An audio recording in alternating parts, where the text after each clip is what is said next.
Compartir pantalla. Ahí está. Ya ven la pantalla. Espero que no me dé problemas porque la última clase con sus compañeros de tradicional, ya no me pude despedir de ellos. La computadora no quiere que me despido con ellos. Bueno, pues vamos a continuar con lo de la corteza. Se quedaron con un esquema de los lóbulos cerebrales o los lóbulos del cerebro, y ahorita vamos a enfocarnos más en lo que es la corteza. Entonces, bueno, la corteza tiene 6 capas. ¿Sí lo habíamos visto? ¿Sí vimos los tipos de neuronas que tenía o no? Pues sí llegamos hasta ahí. Sí, creo que sí. Les dije que les debía el esquema. Pero bueno. La corteza tiene 6 capas. ¿Y de dónde la vamos a ver? La vamos a ver del cráneo hacia adentro. Así es como se hace esa estratificación. Vamos a decir que de aquí para acá está el cráneo y esta es la parte inferior del cerebro. Entonces, tiene en la capa número 1 se llama célula de los granos o células estrelladas, que son estas. Tienen axones cortos, como interneuronas excitadoras, y producen glutamato, y también tienen otras que producen GABA, que es el ácido gamma-aminobutírico. Y estas van a estar tanto en corteza motora como en corteza sensitiva. Después en la número 2, hay quienes dicen que de aquí para acá es una capa granulosa, vamos a tener en el 2 células fusiformes y en la 3 células piramidales. Estas que tienen los axones, vean las formitas que tienen, no es forma de estrella, tienen otras formas. Estas neuronas son células piramidales y ambas son eferencias de la corteza, es decir, van a mandar información hacia el exterior o hacia otras áreas. Después tenemos, bueno, en esta zona tenemos células más grandes y abundantes. Las señales sensitivas que llegan a la corteza llegan a la capa 4. Las eferentes desde la corteza salen a la capa 5 y 6. Las fibras más grandes que van al tronco y a la médula nacen en la capa 5. Entonces, esta 3 es la que tiene eferencias. Tiene células piramidales, pero sus axones, vean, atraviesan hasta la 5, la 6, la 4. Entonces, estas neuronas, por ejemplo, estas de la capa 5 atraviesan hasta la capa 1 y hasta la capa 6. Entonces, podemos ver estratos. Sin embargo, muchas de estas están atravesando en las diferentes capas. Así es como van a poder encontrar ustedes pues los diferentes esquemitas. Esta de aquí, esto que se ve en gris, es un corte como los que hacen en las tomografías, es decir, hacen la tomografía, luego hacen cortes transversales, cortes laterales, y así se ven. Nunca vamos a ver colores, solamente blanco y negro. Recuerden que la tomografía y la resonancia magnética son para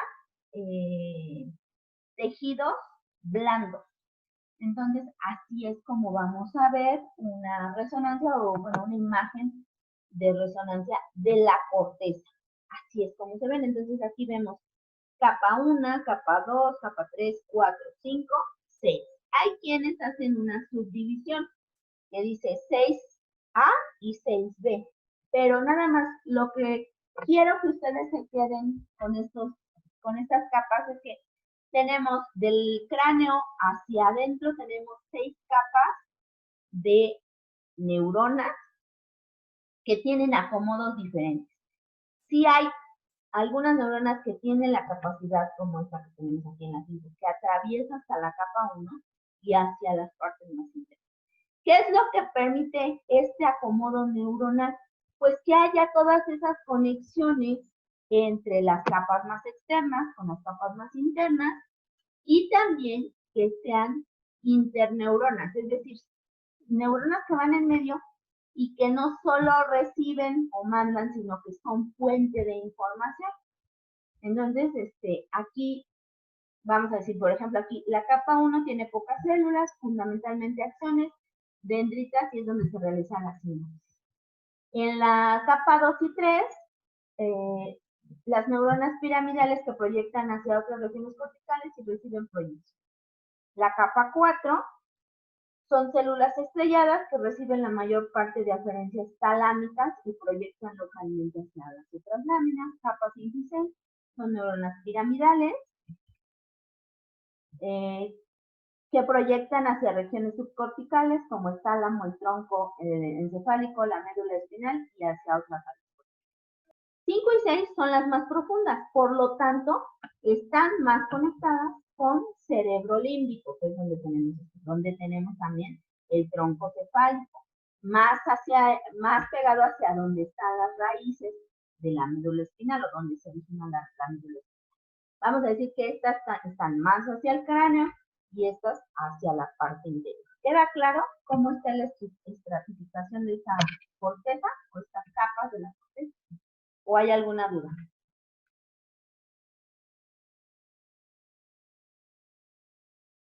¿No? No, todo bien. Okay. Queda claro. Vamos. Bueno, ustedes hicieron ahí un trabajito sobre los mapas, sobre el mapa de Brodmann. ¿Qué hacen? ¿Qué hizo Brodmann? Pues hizo una clasificación de ciertas áreas, pero no al azar, sino que trató de identificar qué funciones tienen esas. Bueno, vamos a tener áreas motoras primarias que tienen conexiones con músculos específicos para originar movimientos concretos. Las motoras primarias es todas esas áreas que permiten que se hagan movimientos voluntarios. Luego tenemos áreas sensitivas, que son las que detectan las sensaciones o las de los órganos de los sentidos. Visual, auditivo, que es gusto, tacto, vista, olfato, y ¿cuál me falta? Oído. Entonces, esas son las áreas sensitivas primarias. Y vamos a tener áreas secundarias que interpretan señales procedentes de áreas primarias, que interpretan texturas, colores, ángulos, sonidos, que hacen las conexiones para saber cuando ya empiezo a hablar, hacer oraciones coherentes. Esas son áreas secundarias, las que van haciendo las primarias tienen funciones específicas, ya sea para movimiento o para los sentidos. Y las otras, las secundarias, vamos a decir, son las que van haciendo las otras funciones.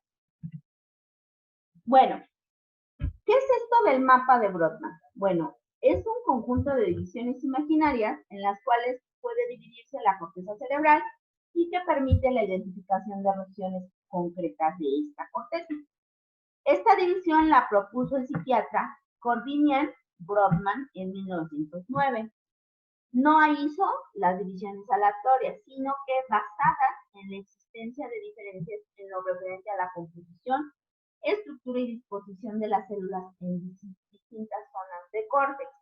¿Qué hizo Brodmann? Bueno, en personas que ya habían fallecido y en animales hizo diferentes cortes de cerebro, vio cuáles son las más parecidas y así fue como fue haciendo sus asociaciones, fue haciendo su marcaje y fue como fue identificando las áreas.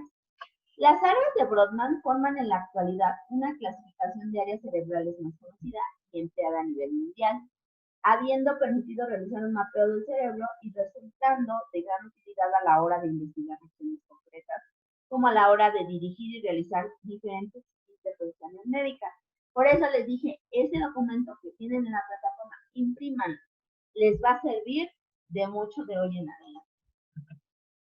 Estos son, vamos a decir, esquemitas de las áreas de Brodmann. En la clasificación original, Brodmann dividió la corteza cerebral en 47 áreas diferentes. Actualmente, con las subdivisiones se tienen 52 áreas. El documento que ustedes tienen es el original. Son 47 áreas. De ustedes ya hicieron las diferentes regiones. A ver, alguien. Esta área en color verde es, ¿para qué sirve? Es el área, ¿cómo se llama? ¿Saben o no saben? ¿Se acuerdan o no se acuerdan? ¿Cuál, profesora? Esta área como verde agua, azul agua. ¿Cómo se llama esta área? O más fácil, 4, 6 y 8. 4, 6 y 8. Área motora. ¿Sí? Funciones ejecutivas, prefrontal y frontal.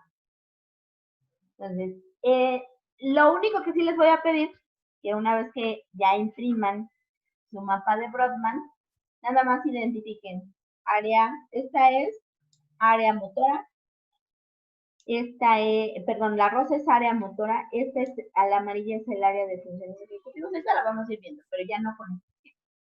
Vamos a tener esta zona verde, que es el área de la memoria, la cuestión que está en color azulito, ¿lista? Que es la cuestión de el área de la, vamos a decir, de los órganos del oído o del sentido del oído. Vamos a tener en esta atención el área broca, que es la relacionada con el habla. Y con la olfatoria, que está aquí, es esta de acá, tenemos la aquí. Aquí está la 34, que está relacionada con el olfato y también con el sistema límbico.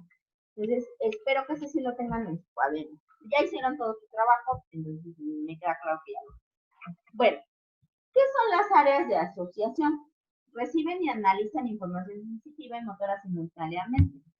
Vamos a tener diferentes áreas. ¿Qué quiere decir que es esto de la asociación? Hay áreas, me voy a regresar tantito, que tienen una función específica. Les dije por ejemplo, en color amarillo, son las áreas de las funciones ejecutivas. Pero hay interconexiones entre la ejecutiva y la motora. Esas son las áreas de asociación. Es decir, son como el puente entre lo que van a estar haciendo. Vamos a tener un área de asociación parieto-occipito temporal. ¿Qué me quiere decir? Es unión lóbulo parietal, lóbulo occipital y lóbulo temporal, donde se están juntando. Entonces, si estoy diciendo parieto-occipital, es parietal, parieto-occipital, ¿o qué? Parieto-occipito temporal. Entonces son 3. Temporal, parietal y occipital. Es donde se van a estar juntando. Entonces, si yo tengo mi área visual aquí, este es occipital, parietal y temporal. Entonces, aquí tengo un área de asociación donde se están juntando estas 3 áreas. Es decir, quienes van a llevar y traer información son los puentes que van a estar permitiendo que esté viajando la información de un lugar a otro. Tenemos análisis de las coordenadas espaciales del cuerpo, un área de Wernicke, que es la comprensión del lenguaje, un área de circunvolución angular, que es el procesamiento inicial del lenguaje, un área para la nominación de objetos, tenemos también un área de asociación prefrontal y un área de asociación límbica. Entonces, todas estas van a estar vamos a decir, en los límites entre las diferentes áreas. Son de asociación y por lo tanto ahí hay una comunicación entre estas diferentes áreas. Bueno, en el área prefrontal, toda esta área prefrontal y frontal, tenemos las funciones ejecutivas. Tenemos un área motora primaria que es la que se encarga de los movimientos voluntarios. Tenemos un área de movimientos secundaria, que es la que está haciendo la asociación con esta, que es, por ejemplo, esta área occipitotemporal son áreas de asociación. En la parte posterior, donde está el occipital, tenemos el área visual secundaria y en lo que es el occipital, el área visual primaria. Entonces, como pueden ver en el mapa de Brodmann, ¿cuántas regiones tenemos? 1, 2, 3, 4, 5, 6, 7, 8, 9, 10 regiones.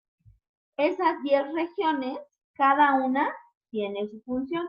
Por ejemplo, esta azul, el sonido, la verde agua, el visual, este otro color verde, la atención, el moradito es una zona somatosensorial, la amarilla son funciones ejecutivas, la verde son cuestiones de memoria, la rosa área motora, la como cafecita emocional y la roja auditiva.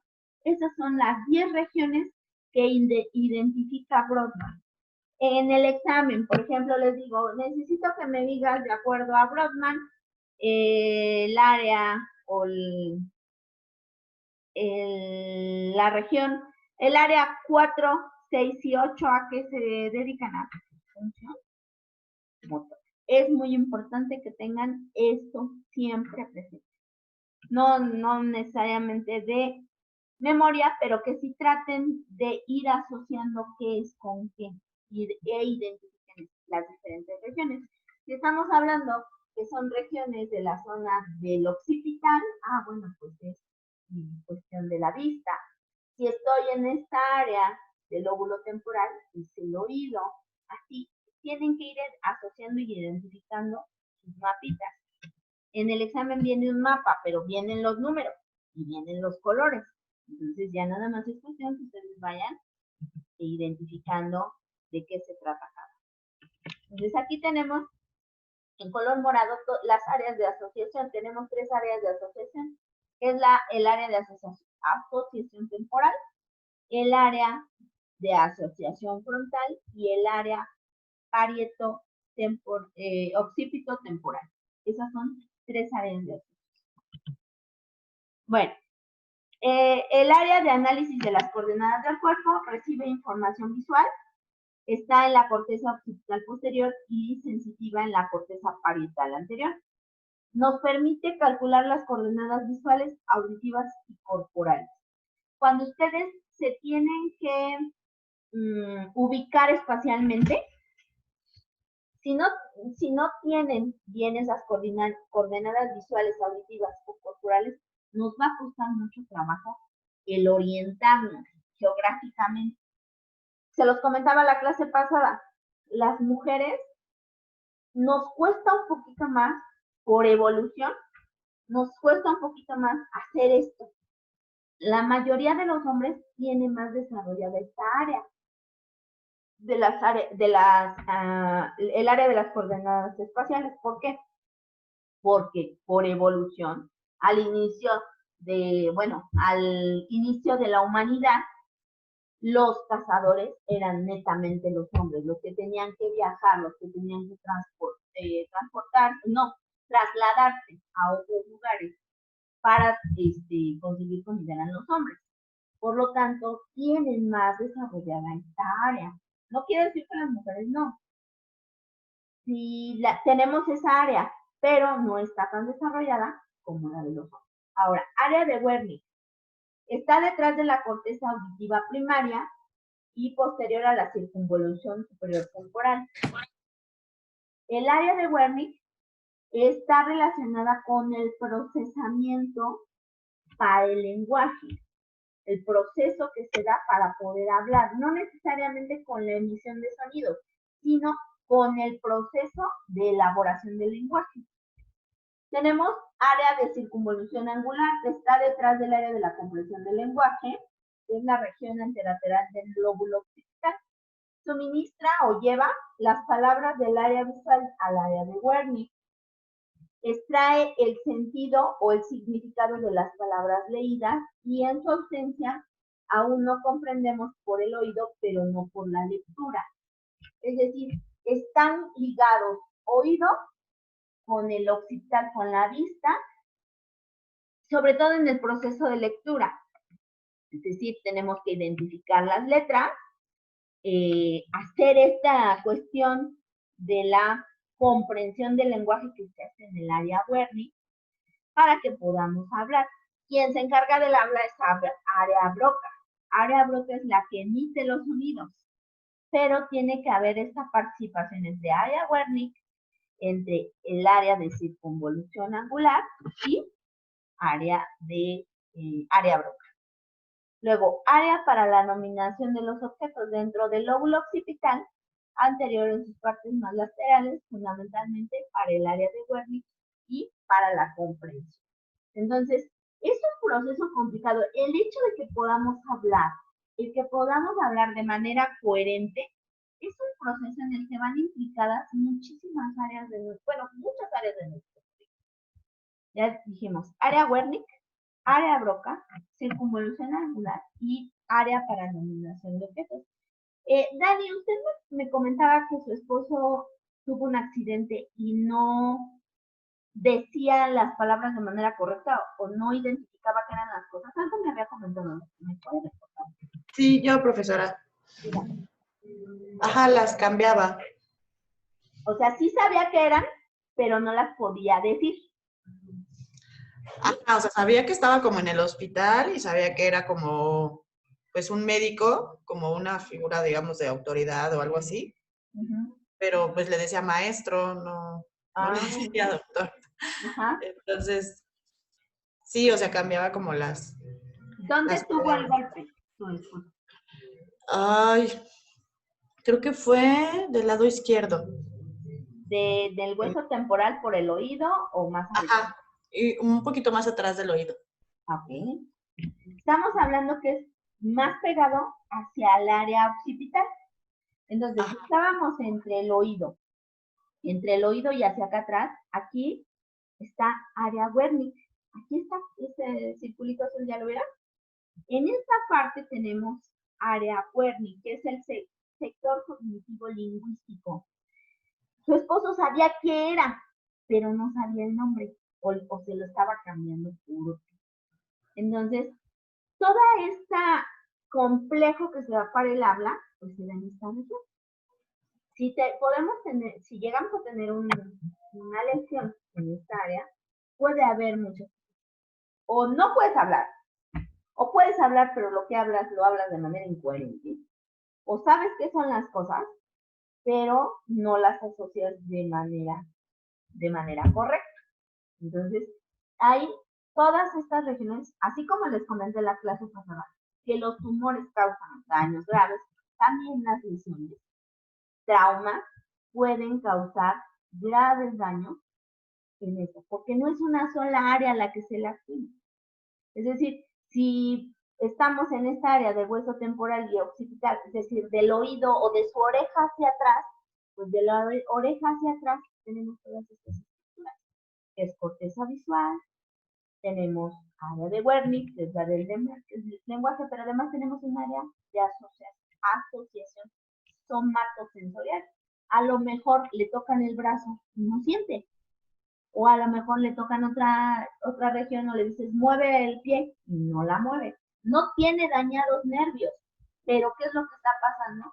Que tiene un daño en una área de asociación. Al haber ese daño en el área de asociación, no hay la comunicación correcta y por lo tanto no podemos mandar las señales hacia el área específica. Que dijeran, no, pues este es en el área motora. No se pegó en el área motora, no, pero ¿qué crees? Que tienes áreas de asociación, áreas que juntan, que tienen que estar presentes y que por ahí pasa información para que se dé la cuestión motriz. Entonces, por ahí podemos tener. Así como Lo que me decía la neuróloga era que tenía el cerebro súper inflamado por el golpe y tenía hemorragia. Entonces tenían que como esperar. Controlar es, ajá. Ajá. Una de dos, esperar a que desinflame y en la otra, que se dé la reabsorción y esperar a que esa hemorragia no fuera a ser un coágulo, porque esos coagulitos pueden causar otras cosas. Ajá, sí tenía, o sea, se le hicieron como coagulitos, pero con el medicamento, lo que, como dice usted, tenían que esperar a que desinflamara y se deshicieran con el medicamento. Entonces estuvo pues un rato en el hospital y si respondía como al medicamento, pues ya se deshacían como los coagulitos y si no, se tenía que haber una intervención para deshacerlos, porque si se rompían, pues ya valía, digamos. Así es, si esos coagulitos, no que tanto que se rompan, se desprendan y se vayan y se alojen en otro lugar, puede causar un tipo de daños. Y regularmente lo que le dan a estas personas es heparina. ¿Qué hace la heparina? Tratar de disolver los coagulitos y les dan desinflamatorios para tratar de que todas estas áreas pues, regresen a su posición natural y no haya, pues, y esperar que no haya daños mayores. Bueno, entonces, por ejemplo, en el área Broca, que es de la que estábamos hablando, que es esta, este es el área Broca, esta es la que emite las palabras y esta es la que hace el procesamiento lingüístico, todo el procesamiento del habla. No es Wernicke, es del proceso, y el Broca es el área motriz del lenguaje, es decir, cómo, no sé si alguno de ustedes tenga problemas de pronunciación, hay personas que no pueden decir la R, les dicen di carro y dicen algo menos largo, ¿no?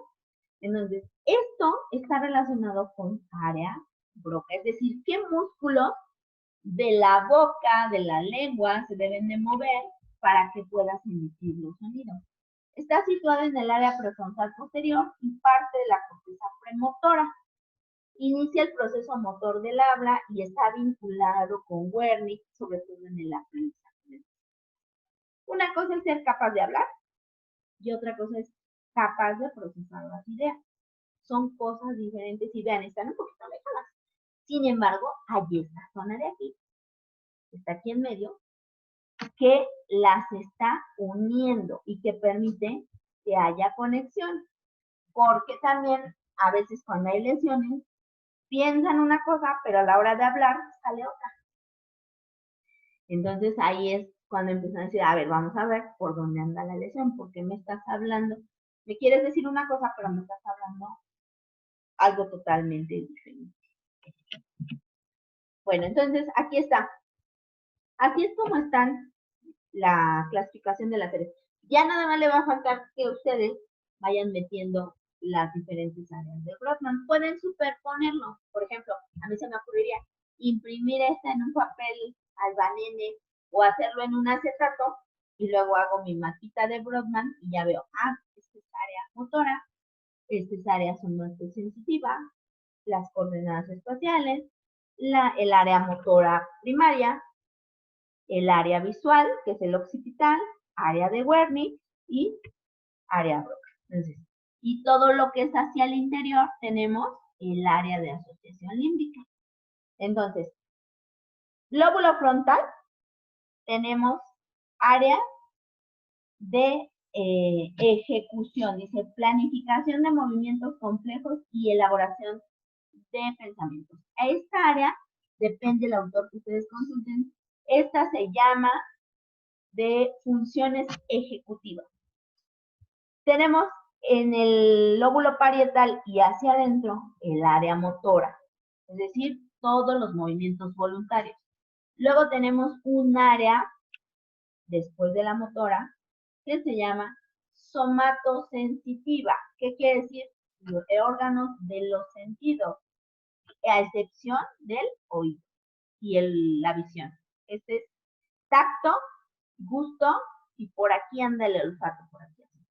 Luego tenemos coordenadas espaciales del cuerpo y su entorno, que está aquí, en esta zona, y la parte posterior, que es el occipital, que tenemos la visión. Ahora, en el área Wernicke tenemos comprensión del lenguaje e inteligencia, y en el área Broca, formación de palabras. hacia el interior, ya pegado hacia el hipotálamo, etcétera, tenemos área límbica de asociación. Es la que está pegada a la función del sistema límbico y es la conducta, emociones y motivación. Y en la parte del hueso temporal, el área auditiva. No está tan difícil que las identifiquen. Ya nada más es que observen bien su mapita de Brodmann, traten de identificar a ver cuál es área frontal, cuál es área occipital, y ya de ahí voy haciendo mis subdivisiones. ¿Dudas de esto? Al menos son 10 áreas diferentes. Es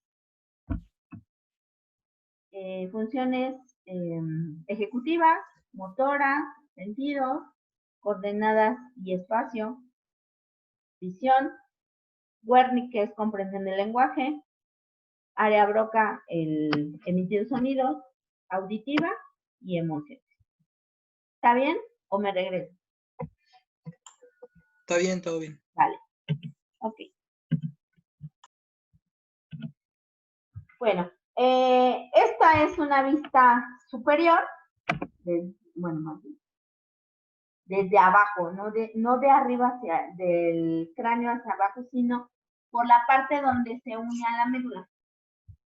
Entonces, en esta parte de aquí, donde en la parte de adentro de los hemisferios, donde tenemos todo lo que es el hipotálamo, la hipófisis y todo eso, en esta área tenemos el área de reconocimiento de las caras. Es la parte inferomedial de ambos occipitales.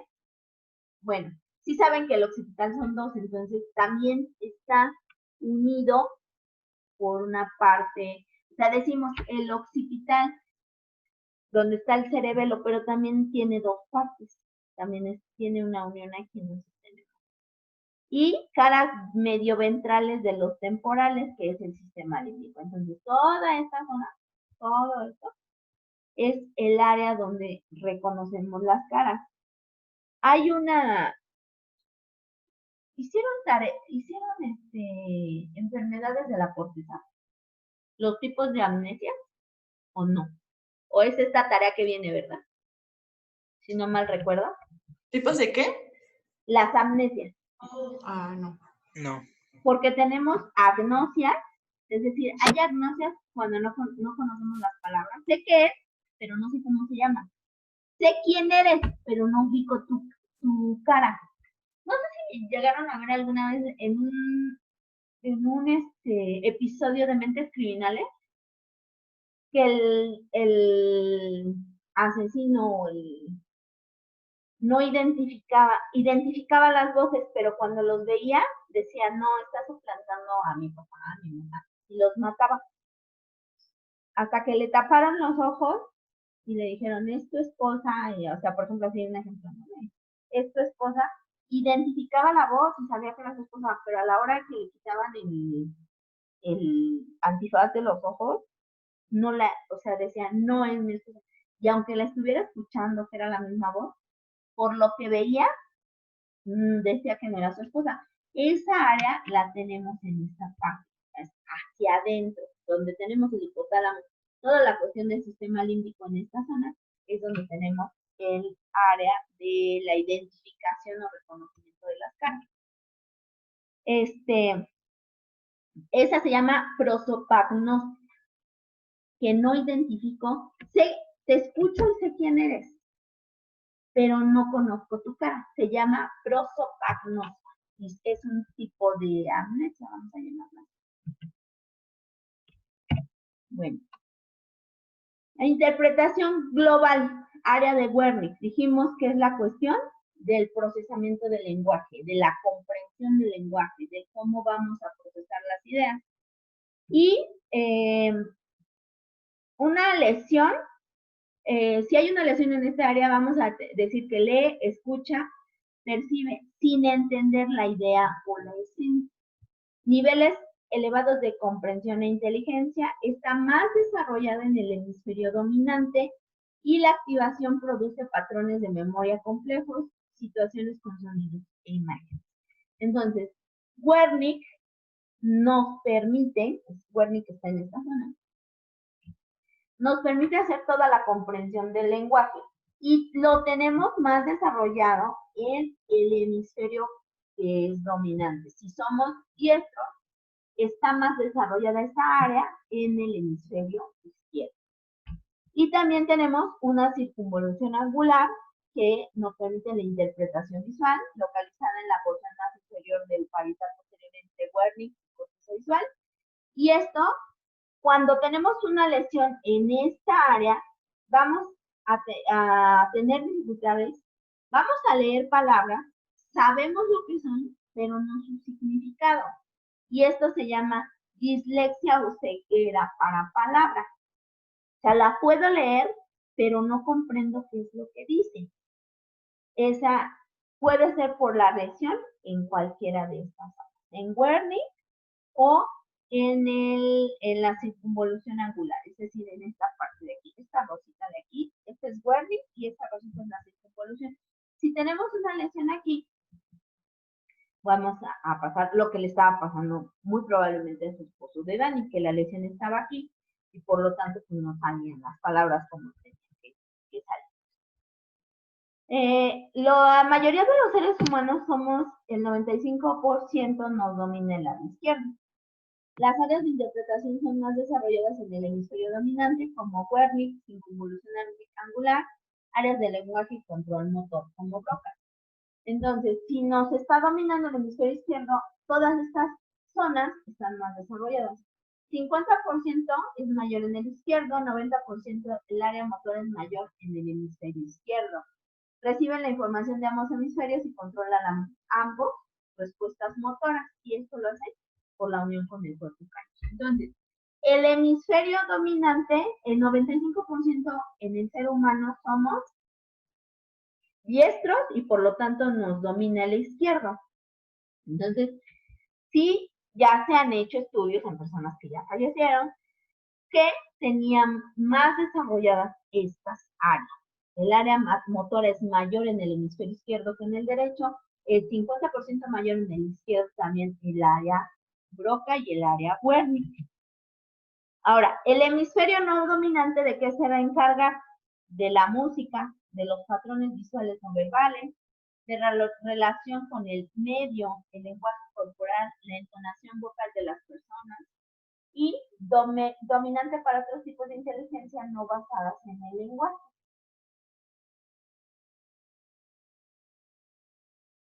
Entonces, deben de identificar esto, lo que platicábamos la clase pasada, ¿no? Que a los que nos encantan las matemáticas y somos así como que muy lógicos y eso, nos ponen a dibujar y te dicen, haz un gato y haces una bola con 4 rayitas y dices que es un gato y te dicen, ¿es una araña? No, es un gato. ¿Por qué? Porque no tenemos esta cuestión. Vean, el hemisferio no dominante se encarga de los patrones visuales no verbales. Si te dicen dibuja, haz una flor, pues vas a hacer todo menos una. Bueno, para los que sí son muy visuales, vas a decir, ay, no, pues no es una flor, es un garabato. No, pues, yo se lo digo, a mí no me pongan a dibujar. No se me da el dibujo. Hago todo menos lo que me están pidiendo. Entonces, esto sucede. Entonces, esto es debido a que en el hemisferio dominante, pues tenemos más desarrolladas las estructuras y por lo tanto el no dominante desarrolla otro tipo de situaciones y a lo mejor no se desarrollan otras tanto como debieran. Bueno, ¿qué va a pasar cuando hay lesiones o cirugías o algún otro tipo de situaciones en la corteza cerebral? Por ejemplo, si se hace una lobotomía prefrontal, ¿qué es eso de una lobotomía? Vamos a quitar un pedacito de esa área.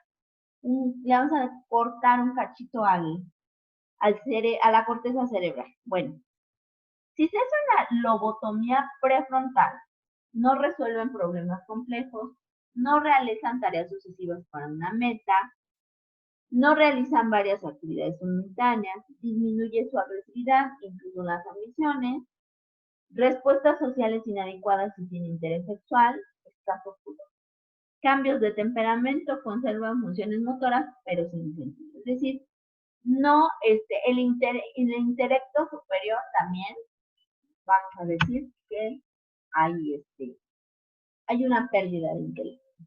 Entonces, si tenemos una lesión en la zona prefrontal, en el lógico, en la frente, un poquito más para atrás, donde inician los parietales, vamos a tener, sí hay pensamiento, pero ya no es un pensamiento coordinado. Recuerden, área frontal es la de las funciones ejecutivas, es decir, te digo, vas a ir al vehículo, me vas a buscar una libreta azul, esa libreta azul la sacas, cierras el auto y regresas. Y no pueden hacer. En primera, a muchos se nos olvida lo que nos están diciendo. Eso es normal. Pero estas personas no tienen la capacidad ni siquiera de comprender qué es lo que dijiste, y menos de realizarlo. Entonces, sí deben tener el mapita de Brodmann para que cuando les llegue, les llega un paciente que está teniendo problemas, por ejemplo, de respuestas sociales inadecuadas y interés sexual. Y dicen, no, pues es que mi esposa ya no tuvo alguna lesión, un golpe, una caída que se haya pegado en la frente, a lo mejor anda una lesión por ahí, en la cuestión de la frente, en la región frontal. Esa área nos permite hacer eso. ¿Qué es eso? ¿Qué ven ustedes aquí? Yo veo aquí un perro. Alguien me va a decir, no, no es un perro, es una nube. No, no es esto. Ah, bueno, pues toda esta área prefrontal, el área frontal, nos permite hacer este tipo de injerencias. Alguien me va a decir, no, son piedras, son rocas. Okay. Pero toda esa área nos permite hacer eso. Ahora, memoria operativa, que es de lo que estamos hablando, la capacidad prefrontal, que es seguir el hilo de varios fragmentos de información a la vez y evocarlos de nuevo al ser necesarios. Nos permite pronosticar, planificar, retrasar la acción siguiente, plantearse consecuencias posibles, resolver problemas matemáticos, filosóficos o legales complejos, correlacionar todas las vías de información y controlar nuestras acciones según la moral. ¿Por qué les estaba diciendo esto? Porque pues ahí tú estás interpretando, estás haciendo la interpretación de algo que estás viendo. ¿Qué es para ti? No, pues yo veo esta imagen de aquí, yo veo que es un perro. Alguien me puede decir otra cosa. ¿Por qué? Porque nos permite pronosticar, planificar, plantearse pues cuestiones posteriores. Los niños, cuando están creciendo, todavía no tienen todas estas capacidades. Hasta que alcanzamos la edad madura, en teoría, ya debemos de tener todas estas capacidades. No sé si han visto ustedes videos en Facebook o en YouTube y cosas así que dicen que yo he visto unos que porque los hombres se mueren primero. Se cree que algunos hombres no han tenido ese desarrollo normal de esa área frontal y prefrontal que les permita realizar todo esto. A mí esos videos me dan mucha risa, ¿no? Que están cortando una rama de un árbol y están sentados del lado de donde la rama va a caer.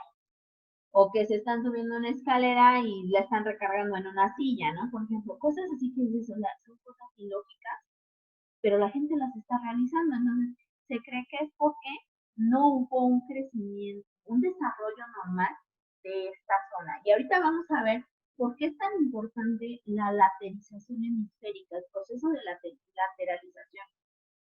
Hoy en día hemos identificado que muchos de ustedes, muchos jóvenes y adultos jóvenes, están teniendo problemas de comprensión de lectura, de seguir, de funciones ejecutivas, porque en el momento del desarrollo, del crecimiento y desarrollo, se saltaron etapas.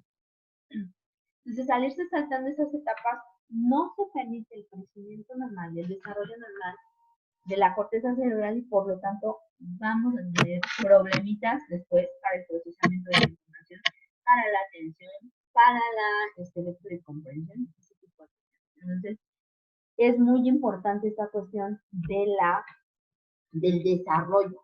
Y ahorita vamos a ver las etapas.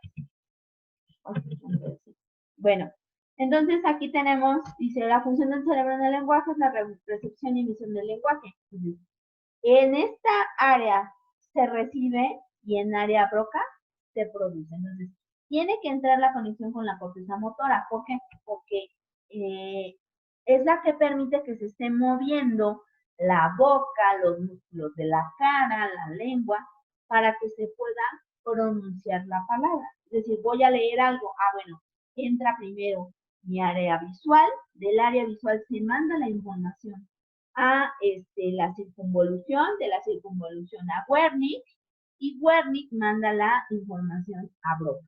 Broca lo regresa a la motora para poder emitir el sonido. Así es como se da el proceso. Ahora, palabra oída. Vamos a jugar a teléfono descompuesto, ¿no? Entra por la zona auditiva o área primaria auditiva, de aquí pasa a Wernicke, Wernicke a Broca y de Broca a corteza motora. Así es como se dan los procesos. Entonces ya vieron que tanto el poder hablar no es tan fácil. El poder hablar de manera lógica tampoco. Entonces ahora entienden cuáles son los procesos. Luego los que somos papás les decimos a los hijos, habla bien. Espérate, es un proceso. Entonces hay que aprender o hay que entender este proceso para poder hablar con tu hijo. A ver, vamos a decir, y si yo ya me di cuenta que no hay ese proceso correcto, entonces vamos a pedir ayuda. Entonces deben de entender, palabra escrita, la leo, entra primero el área visual, luego entra área Wernicke, de Wernicke a Broca y de Broca a motor. Pronunciar palabras escuchadas. Entra por el oído o la área auditiva, de ahí a Wernicke, de Wernicke a Broca y de Broca a motor. Así es como se da el proceso. No es un proceso tan sencillo. Así es que apláudanos a las mujeres que son muy habladoras, porque los hombres raramente son habladores. A excepción que estén en un grupo de amigos y no haya mujeres, ahí sí son muy habladores. De otra manera, las que hablamos demasiado son las mujeres. Entonces tenemos muy desarrolladas estas áreas, las dos. Estas dos, tanto la del procesamiento del lenguaje como la de la emisión de las palabras. Bueno, tenemos dos fases del lenguaje, una sensitiva y una motora. Si hay lesiones, vamos a tener podemos tener dos tipos de trastornos. Afasia Wernicke entiende lo que dice la palabra, pero no logra interpretar el pensamiento que lleva la palabra. O afasia global, es decir, se extiende hacia la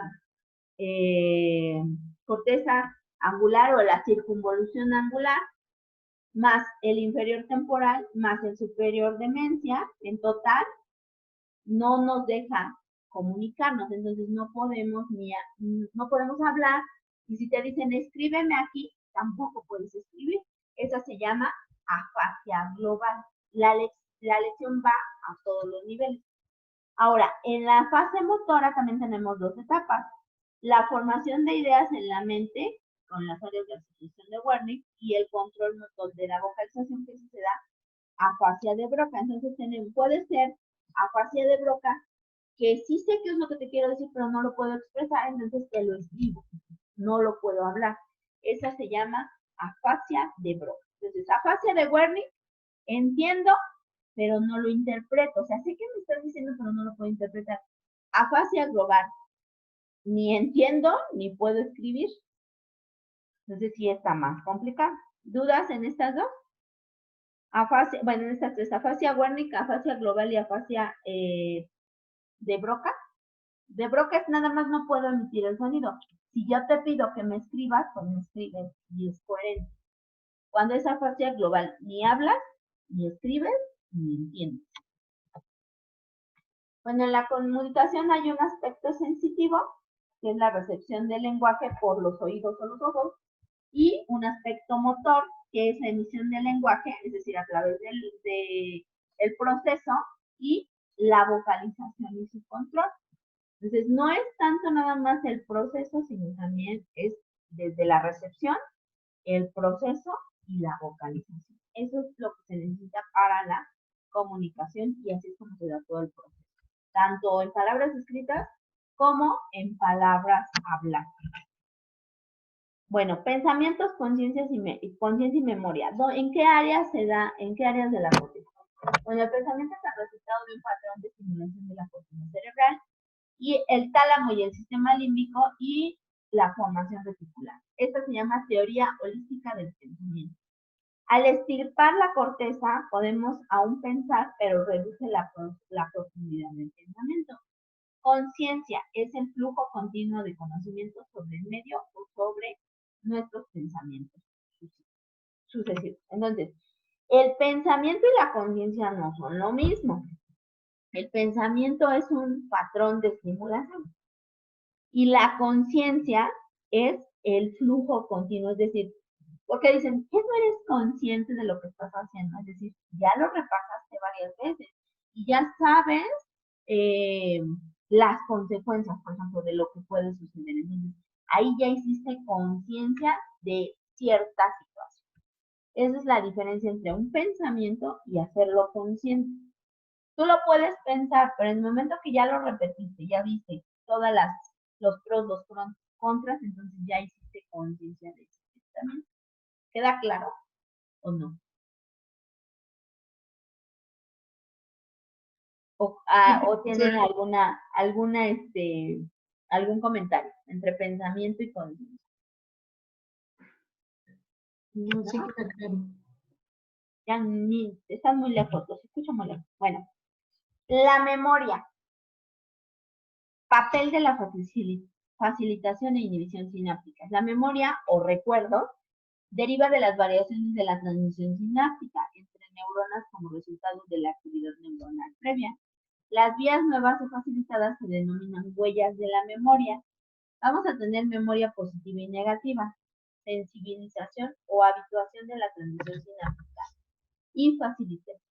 El cerebro tiene la capacidad de aprender e ignorar información sin importancia. Eso se llama habituación o memoria degenerativa. Y el cerebro puede almacenar las huellas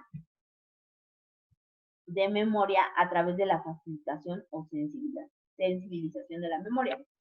Por ejemplo, les decía que por qué los médicos escriben tan feo.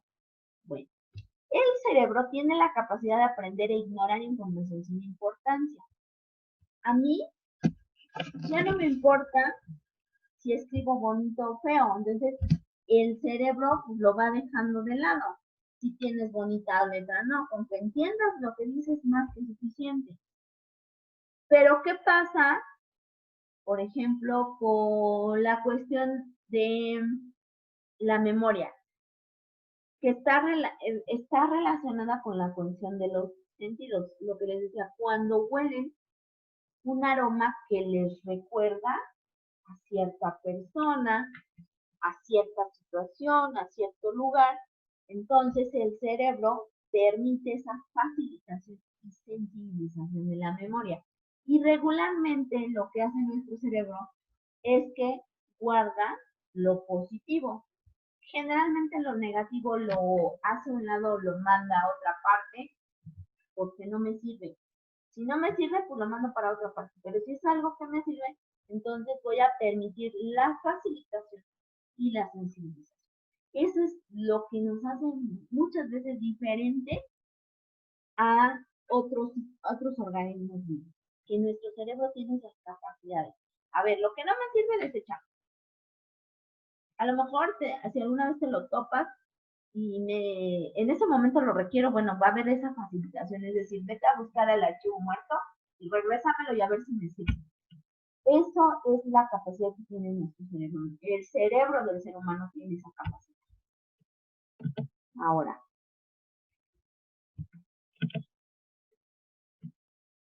¿por qué hacemos esto? ¿Por qué queremos las cosas bonitas?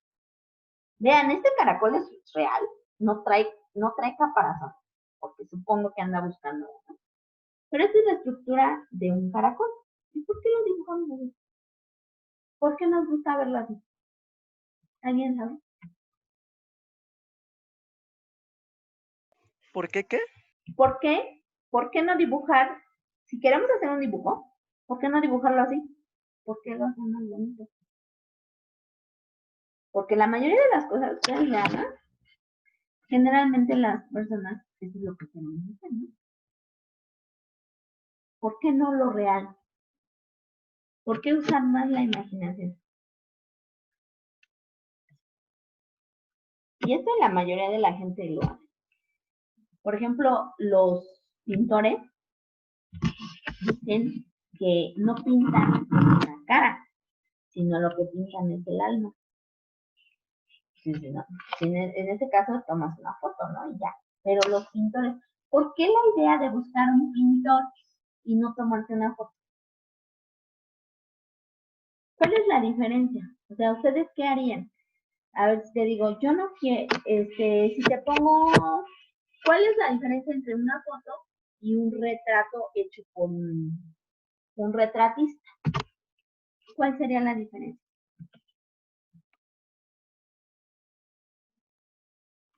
¿No?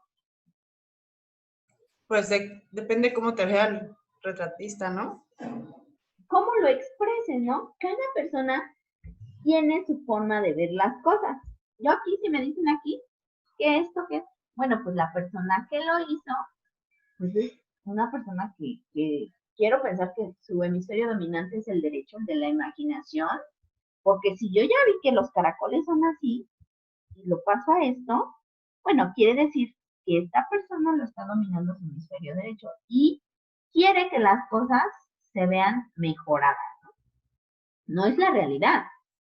Y es como yo lo veo. Si ustedes dicen, me hizo un retrato a lápiz, ¿no? Por ejemplo, a lo mejor hay cosas que ustedes se ven al espejo y ustedes no se ven, pero que esta persona que los está dibujando, los está pintando, ve más allá. Por eso decían que por ejemplo, Leonardo da Vinci, con la famosa Mona Lisa, que la Mona Lisa no era así.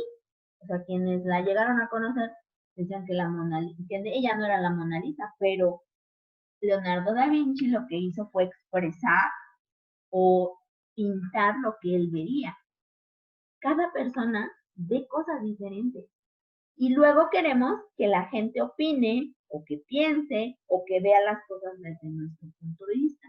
Y cada persona ve cosas diferentes, escucha cosas diferentes y procesa ideas de manera diferente a nosotros.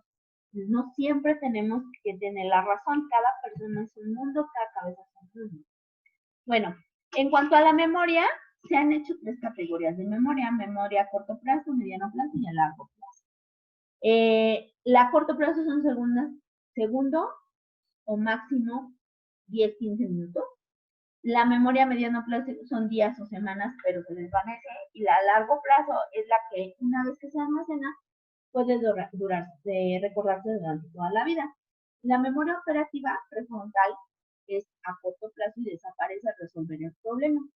Según el tipo de información almacenada, la memoria se divide en memoria declarativa, que son detalles de un pensamiento integral, como nombres, fechas, sabores, colores.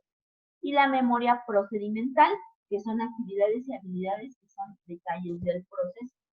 Entonces, nosotros dentro de la memoria operativa vamos a estar dentro de la desarrollar declarativa y procedimental. Hay quienes que son buenísimos para acordarse los nombres de las fechas, pero los ponen a hacer un pastel y dices, ¿sí qué le vas a poner? Ay, ¿quién sabe? Yo no sé. Opciones diferentes, unas son procedimientos y otras son pensamientos o procesamiento integral. Entonces, esta es la diferencia. Entonces, hay otras clasificaciones: memoria a corto plazo, memoria a mediano plazo, largo plazo, memoria declarativa procedimental, memoria operativa. Así es como la van a encontrar. Hay otras clasificaciones, pero esta es la más común en cuanto a la memoria. ¿Por qué se las pongo? Porque luego les aparece, por ejemplo, un caso clínico, ¿no? Individuo de 40 años con pérdida de la memoria a corto plazo, de a partir de una lesión o un trauma, de, no sé, colisión de autos, etcétera. Entonces, para que no, luego ya sí los casos clínicos les hablan de estas cosas, y es lo que es, cómo era. Esta es una de las clasificaciones que existen de la memoria. Pueden encontrar otras, pero esta es la más. Ahora, el recuerdo es el memoria a corto plazo. Recuerdos de 7 a 10 cifras o hechos pocos segundos o minutos. Dos teorías intentan explicarla. Se debe a una actividad neuronal continua en un circuito reverberante o es el resultado de la facilitación o inhibición presinápticos por los neurotransmisores liberándolos en las terminales sinápticas. ¿Por qué nos ponen a Dory? Dory no se acuerda. Dory no recuerda. Pero Dory sí se acordaba de las direcciones. La dirección esa que se aprendió, no se le olvidaba. Se le olvidaba todo lo que pasaba menos la dirección, ¿no? Entonces, ¿qué estaba pasando con Dory? ¿Qué tipo de amnesia tenía? ¿Qué le estaba pasando? ¿Qué memoria perdió? ¿Saben? ¿Qué memoria perdió Dory? ¿La procedimental? No, otra. ¿No? La memoria a corto plazo. O sea, se le olvidó de lo que acababa de hacer. Pero la procedimental, sí, el hecho de recordarte una dirección, es parte de memoria procedimental. Entonces, Dory perdió memoria a corto plazo. Se acordaba de otras cosas. Al final se acuerda de sus papás. No, ese es en la 2, ¿verdad? De Dory.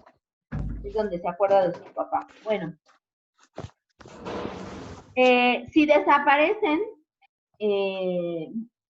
minutos o semanas de su vida, es decir, ya no me acuerdo, pues quiere decir que no fueron importantes. Como les dije, el cerebro va desechando lo que no me sirve. Memoria a mediano plazo, que es de minutos hasta días, semanas. Eso es memoria a mediano plazo.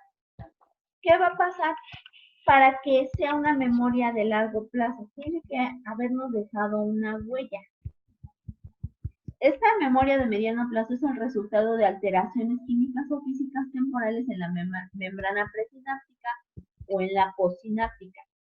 Y la habituación es el cierre de los canales. Es decir, esto como yo lo hago, vamos a decirlo así, de manera recurrente, pues ya me lo voy quedando. Se van a dar diferentes alteraciones y se va a dar la producción de, por ejemplo, de la serotonina, que permite la facilitación con el neurotransmisor, dura varias semanas. Por eso sigo recordando las cosas.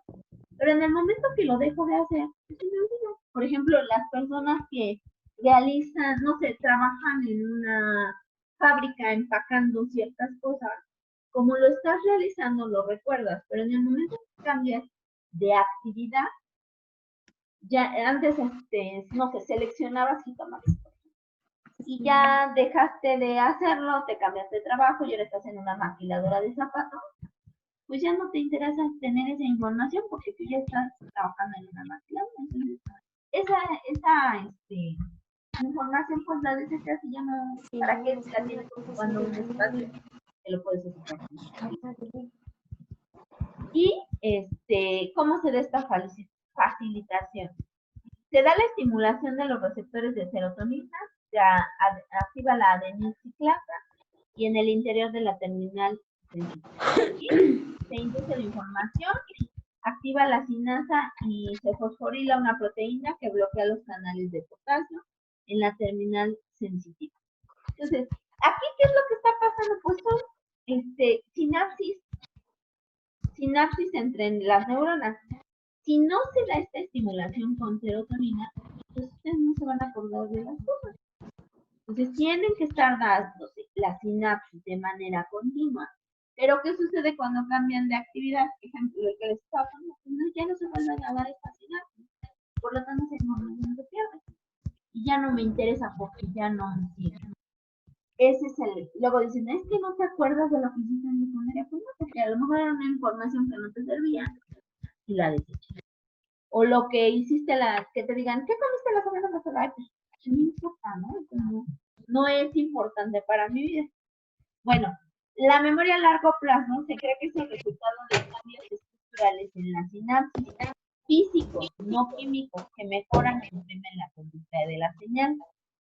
Estos cambios incluyen aumento de los puntos de liberación de las vesículas, aumento de las vesículas liberadas, aumento de terminales sinápticos y cambios de la forma de las espinas dendríticas que permiten la transmisión de señales más potentes. Es decir, no nada más se liberan sustancias. ¿Qué va a pasar? Se van a modificar los botones sinápticos. Se va a hacer una modificación estructural. Se va a hacer una modificación en la célula que va a recibir esta información en la neurona. Entonces hay cambios estructurales. Por eso es memoria a largo plazo. Entonces, como yo siempre, al tenerlo presente, al haber estas modificaciones, esa información va a estar constante. Eso es a lo que se le llama memoria a largo plazo. ¿Se acuerdan?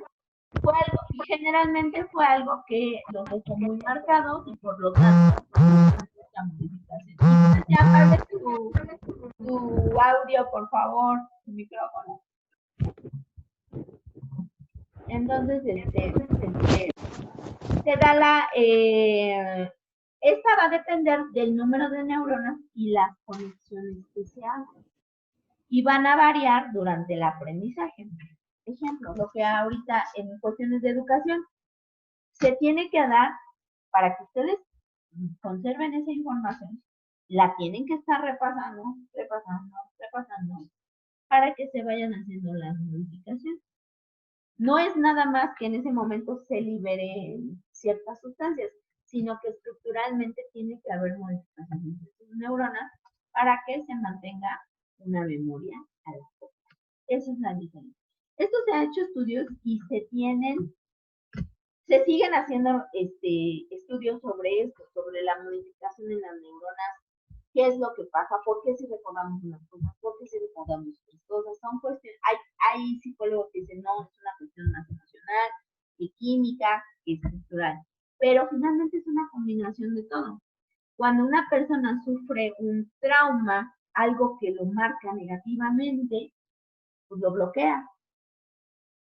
¿Y qué pasa? Que si se vuelve a poner en una situación similar, hagan de cuenta que se detona inmediatamente y regresa esa memoria, ese recuerdo y empiezan a sufrir como en ese momento, ¿no? Y generalmente las cuestiones negativas el cerebro las bloquea. Entonces, bueno, no es tanto la cuestión estructural, sigue habiendo controversias, pero lo que sí es que es la cuestión de la liberación de neurotransmisores, la cuestión estructural y también mucho la cuestión emocional. Entonces, estos tres factores van a influir en la memoria. ¿Cómo se hace el rastreo de recuerdo? ¿Cómo se consolida la memoria? Es un proceso en el que la memoria a corto plazo se transforma en memoria de largo plazo. Se requieren de 5 a 10 minutos para una consolidación mínima, mientras que es necesaria 1 hora o más para una consolidación profunda. Entonces, si quieren estudiar y aprenderse las cosas, ya les dije, hay que estar repasando. Mínima de 5 a 10 minutos. Y para ya obtener una consolidación profunda, necesitamos al menos 1 hora. El mecanismo de repetición mejora la transferencia de memoria a corto hasta largo plazo. Los recuerdos nuevos se codifican en clases diferentes de información para la consolidación. Compara, relaciona, no solo guarda al azar.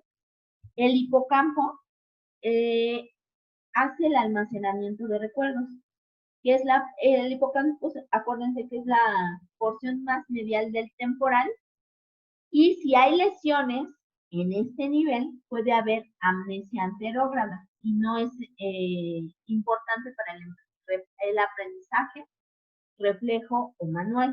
Y el tálamo, si hay lesiones en el tálamo, se llama amnesia retrógrada. Entonces, depende de a qué nivel sea la lesión, es el tipo de amnesia que vamos a tener.